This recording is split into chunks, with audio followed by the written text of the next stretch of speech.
વિદ્યાર્થી મિત્રો, તમારી નજર સામે એક લાંબી કાચની નળી, એની અંદર એક પ્રવાહી ભરેલું દેખાય છે. આ પ્રવાહી એ સાદું દિવેલ જ છે વિદ્યાર્થી મિત્રો, પણ એ શુદ્ધ સ્વરૂપમાં છે. ઓકે, મારા હાથમાં એક નાનો લોખંડનો છરો છે. ઓકે, જો હું આ છરાને આ પ્રવાહીની અંદર મુક્ત પતન કરવા દઉં, આ પ્રવાહીની અંદર આ છરાને જો હું છૂટો નાખું તો શું થાય છે એ વાત તમે ધ્યાનથી જોશો. આ છરાને આપણે પ્રવાહીમાં છૂટો નાખીએ છીએ અને પછી જોઈએ શું થાય છે. છરાની ગતિ તમને પ્રવાહીમાં દેખાતી હશે. બરાબર, છરો આપણને નીચે ગતિ કરતો બરાબર દેખાય છે અને એ રીતે તળિયે પહોંચી ગયો. વિદ્યાર્થી મિત્રો, આવા કોઈ પદાર્થને તમે હવામાં નાખો ત્યારે એની ગતિ કંઈક જુદી દેખાય છે. એની ગતિ પ્રવેગી હોય, પણ આ કેસમાં ગતિ પ્રવેગી દેખાતી નથી. થોડાક સમય પછી આપણને અચળ વેગથી ગતિ કરતો છરો દેખાય છે. આ બાબત સમજવા માટે આપણે ફરીથી એકવાર આ બીજા એક છરાને નળીમાં નાખીએ. તમે ધ્યાનથી જુઓ, થોડું અંતર કાપ્યા પછી આ છરાનો વેગ અચળ બની જાય છે અને લગભગ અચળ વેગથી ગતિ કરી અને તળિયે પહોંચે છે. ઓકે, ફરી આ વાત ધ્યાનથી જુઓ. તો અહીંયા છરો નાખીએ આપણે આ રીતે, અને અહીંયા દેખાશે તમને આ રીતે. જો અચળ વેગથી ગતિ કરતો છરો તમને દેખાય છે, છરાનો વેગ અહીંયા કેવો લાગે છે આપણને? અચળ લાગે છે. તો આપણા મનમાં પ્રશ્ન થાય કે કોઈ પણ પદાર્થ મુક્ત પતન કરે તો તેની ગતિ પ્રવેગી હોવી જોઈએ. અહીંયા અચળ વેગવાળી ગતિ કેમ મળી એ બાબત આપણે ચાલો બોર્ડ ઉપર સમજીએ. તો વિદ્યાર્થી મિત્રો, આઈ હોપ કે તમને પ્રયોગમાં ઇન્ટરેસ્ટ પડ્યો હશે. બરાબર, શું કર્યું આપણે? પ્રવાહીમાં એક છરાને પડતો મૂક્યો. બરાબર, એક સેકન્ડ હોલ્ડ કરશો.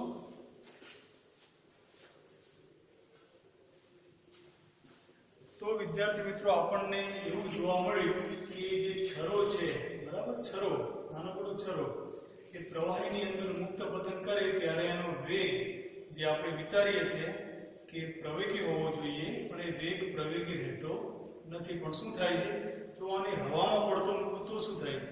બહુ ઝડપથી ગતિ કરે છે અને આ ગતિ પ્રવેગી પણ હોય. આપણે પ્રવેગ નરી આંખે નજરે જોઈ શકીએ નહીં, પણ એનો વેગ સમય સાથે વધતો જાય. જો છરાની ગતિ ફરી એકવાર ખૂબ જ ઝડપી આપણને દેખાય છે હવામાં. બરાબર, પ્રવાહીમાં આ ગતિ ધીમી જોવા મળતી હતી અને અચળ વેગી જોવા મળતી હતી. આવું કેમ થયું વિદ્યાર્થી મિત્રો? એનું રીઝન એક જ છે કે કોઈ પણ દળદાર વસ્તુ જ્યારે કોઈ પણ તરલમાં ગતિ કરે ત્યારે તેની ઉપર તરલ વડે એક પ્રકારનું અવરોધક બળ લાગતું હોય છે. આ અવરોધક બળ એને જ આપણે શાંતા બળ કહીએ છીએ અને શાંતા બળ વિશે આપણે ગઈ વખતે ભણી ગયા. આપણે ત્યારે એવી રીતે વ્યાખ્યાયિત કર્યું કે તરલ જ્યારે વહેતું હોય ત્યારે તેના સ્તરો વચ્ચે ઘર્ષણ બળ લાગે. અહીંયા એવું જ થશે વિદ્યાર્થી મિત્રો, જ્યારે કોઈ ગોળાકાર વસ્તુ તરલમાં ગતિ કરે ત્યારે એ ગોળાની નજીકના સ્તર એ ગોળાની સાથે વધારે વેગથી ગતિ કરશે. બરાબર, અને એના દૂરના સ્તર જે છે એનો વેગ શૂન્ય રહેશે. એટલે અહીંયા પણ સ્તરો વચ્ચે સાપેક્ષ ગતિ થશે. ગોળો પ્રવાહીનો અમુક ભાગ પોતાની સાથે ઘસેડતો જશે.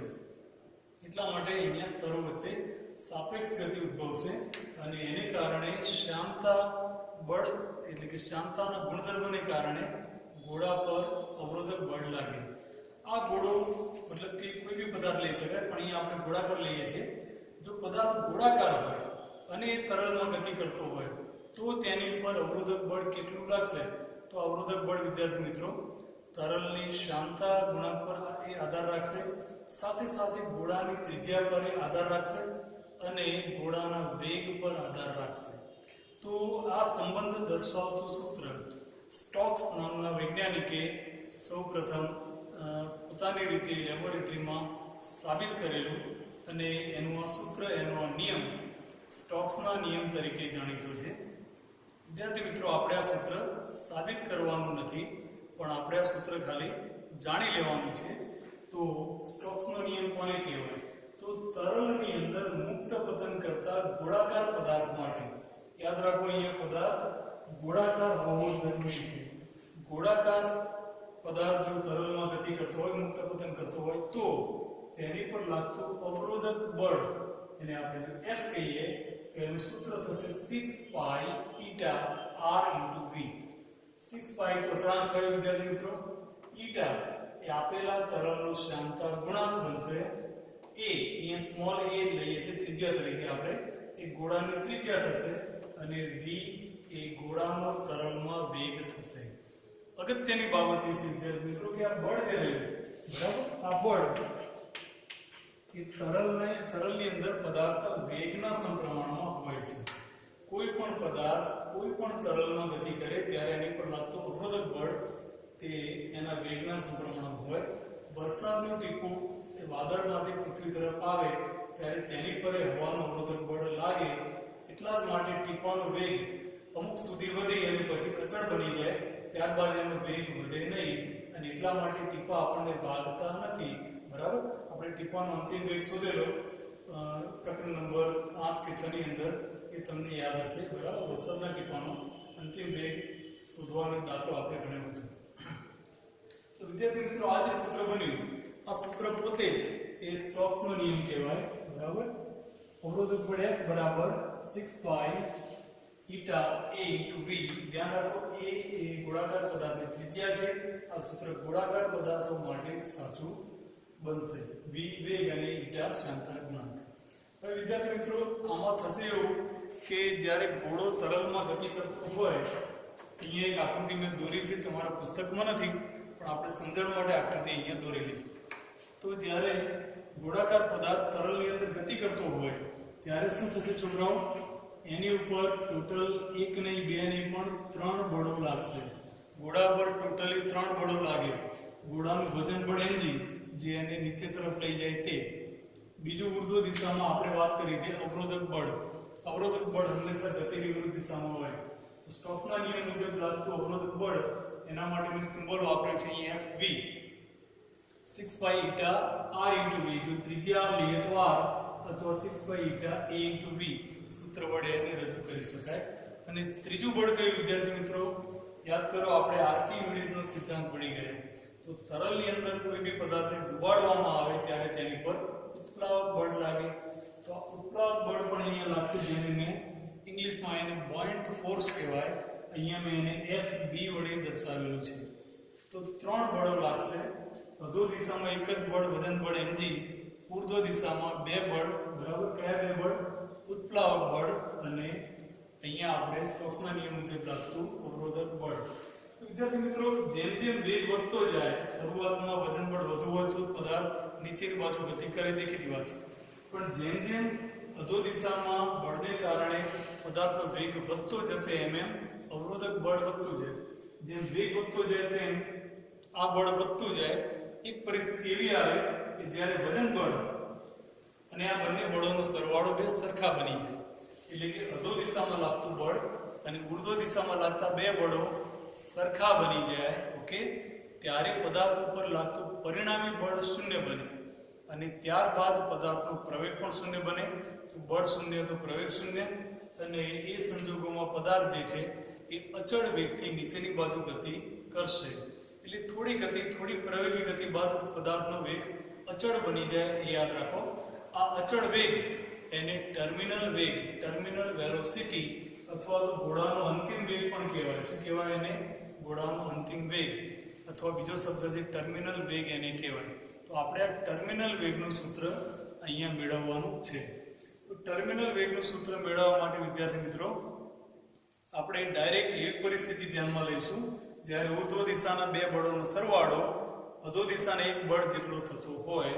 બરાબર, સીધા પોઈન્ટ પર આવી જઈએ કે વિસ્કસ ફોર્સ એટલે કે શ્યામતા બળ વત્તા ઉત્પ્લાવક બળ બરાબર વજન બળ. ઓકે, તો આ વિસ્કસ ફોર્સ એટલે શ્યામતા બળને અવરોધક બળને કરતા બનાવીએ તો વજન બળ mg માઈનસ ઉત્પ્લાવક બળ થશે. ઉત્પ્લાવક બળ કેટલું હોય વિદ્યાર્થી મિત્રો? તો એના વિશે આપણે ભણી ગયા કે ઉત્પ્લાવક બળ જે છે એ હંમેશા પદાર્થે વિસ્થાપિત કરેલા પ્રવાહીના વજન બળ જેટલું હોય. બરાબર, તો અહીંયા ઘોડાનું જે કદ હશે એટલા જ કદનું પ્રવાહી વિસ્થાપિત થયેલું હશે.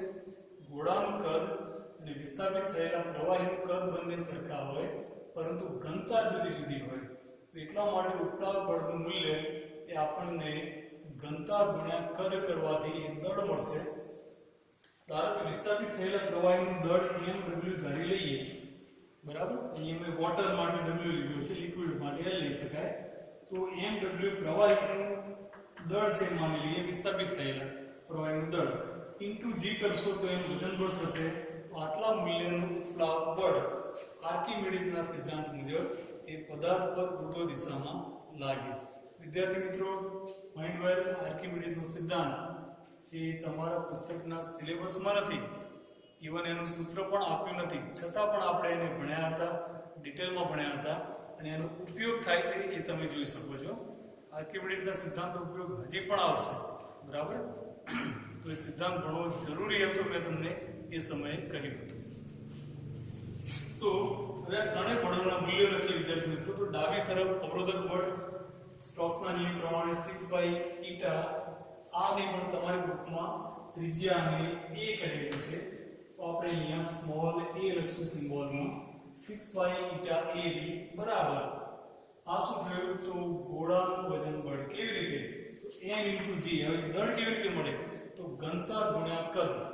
ગોળો ગોળાકાર છે એક્ચ્યુઅલી, તો 4/πa³ એનું કદ થયું ગુણ્યા ρ, એ છરા એટલે કે ગોળાના દ્રવ્યની ઘનતા, બરાબર. કદ ગુણ્યા ઘનતા એટલે દળ થઈ ગયું, ઇન્ટુ g એટલે એનું વજન બળ થયું. તો mg નું મૂલ્ય આ થયું. એની સામે વિસ્થાપિત થયેલા પ્રવાહીનું દળ કેટલું થયું વિદ્યાર્થી મિત્રો?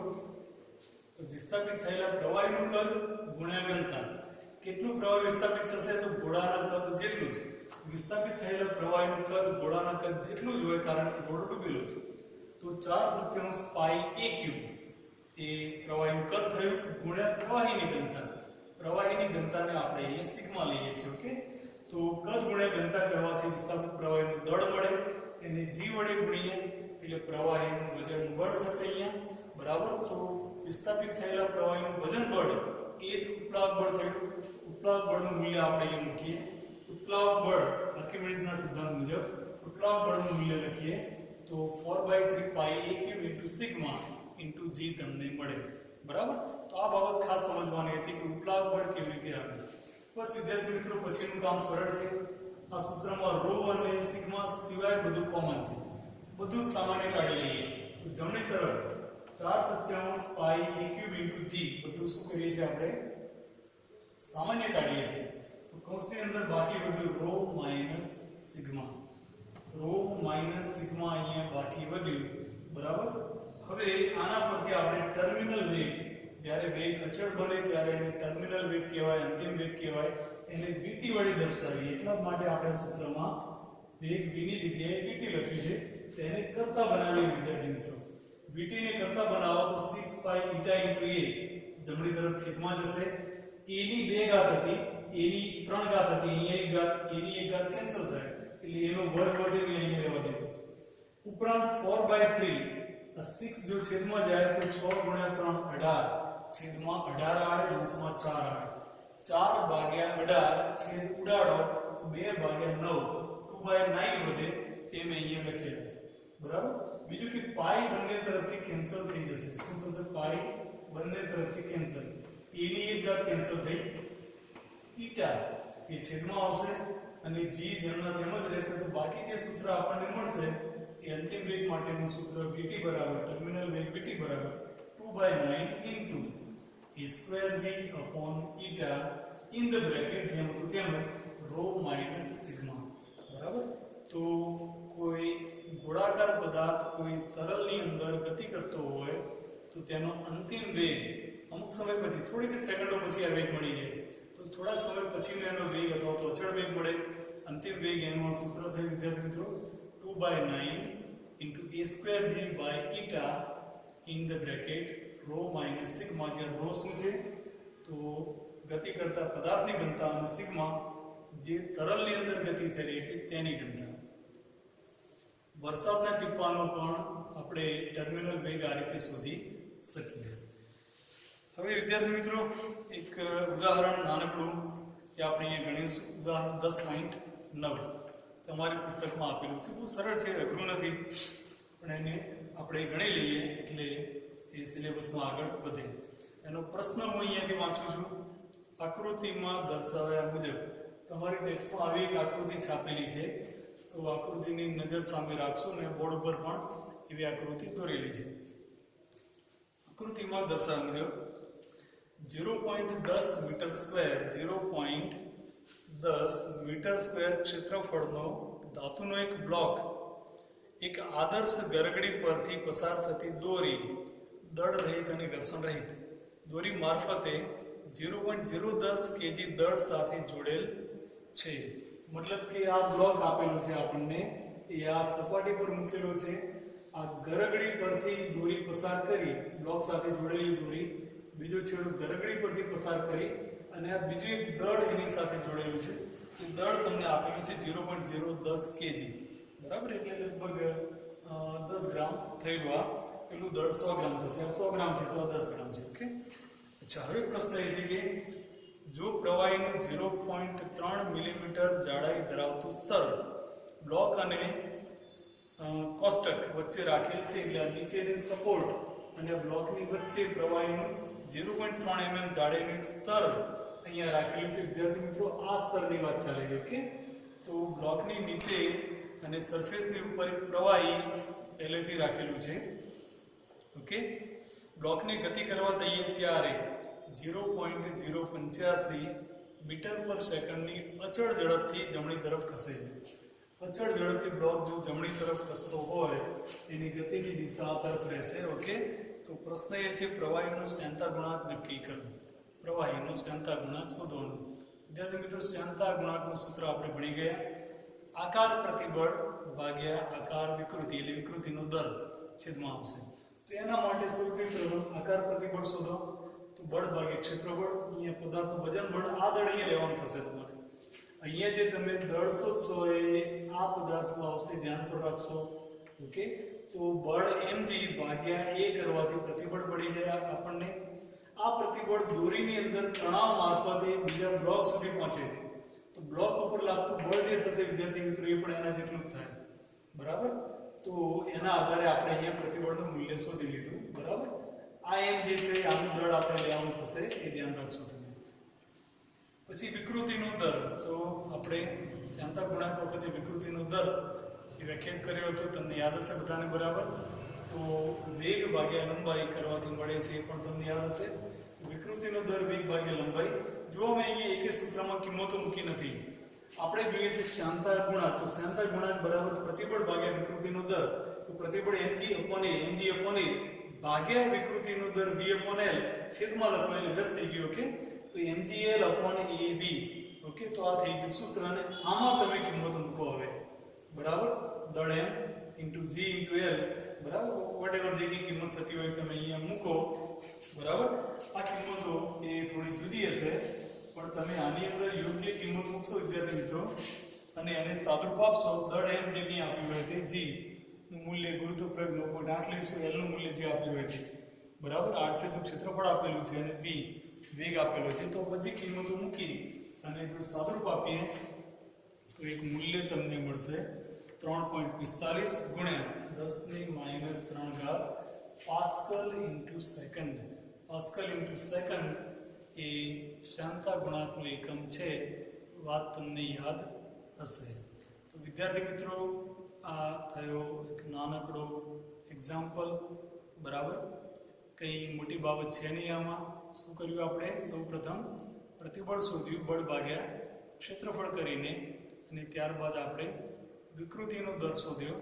પ્રતિબળ ભાગ્યા વિકૃતિનો દર કરશો, સૂત્રો પહેલાં લખી નાખો, છેલ્લે કિંમતો મૂકો, તો તમને સીધે સીધો આન્સર મળી જશે.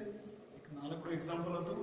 હજી એક એક્ઝામ્પલ બાકી વધે છે, પણ શક્ય હોય તો આપણે એને પછીના ચલો એને ગણી લઈએ. ઉદાહરણ 10.10. 10.10 શું કહે છે ઉદાહરણ? એક ટાંકીમાં 20 ડિગ્રી સેન્ટીગ્રેડ તાપમાને ભરેલા તેલમાં થઈને પતન પામતા 2 મિલીમીટર ત્રિજ્યાના એક કોપર બોલ, તો અંતિમ વેગ અહીંયા આપેલો છે.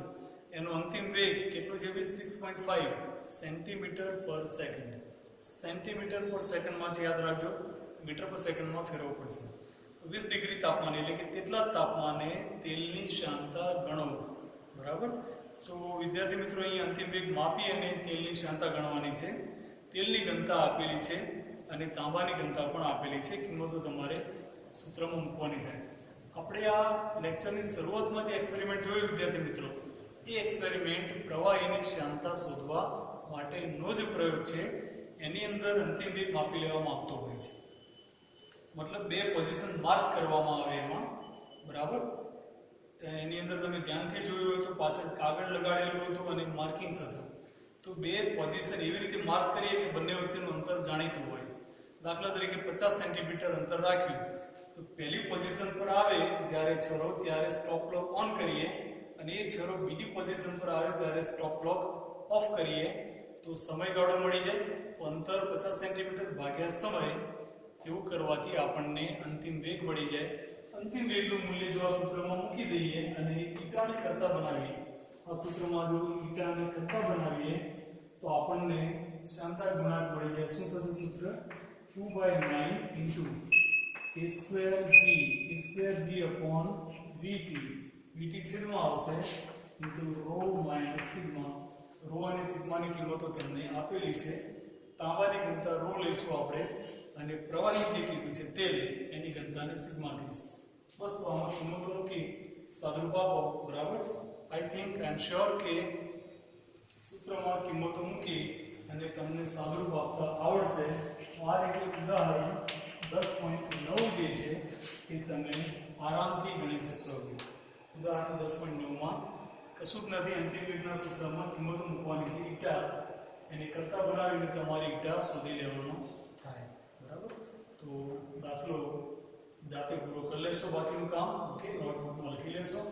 2 માર્ક અથવા 3 માર્કમાં પૂછી શકાય. ઓકે, આઈ હોપ કે તમને બધી સમજણ પડી હશે. કોઈ પ્રશ્ન હોય તો મને તમે પર્સનલી પૂછી શકો છો.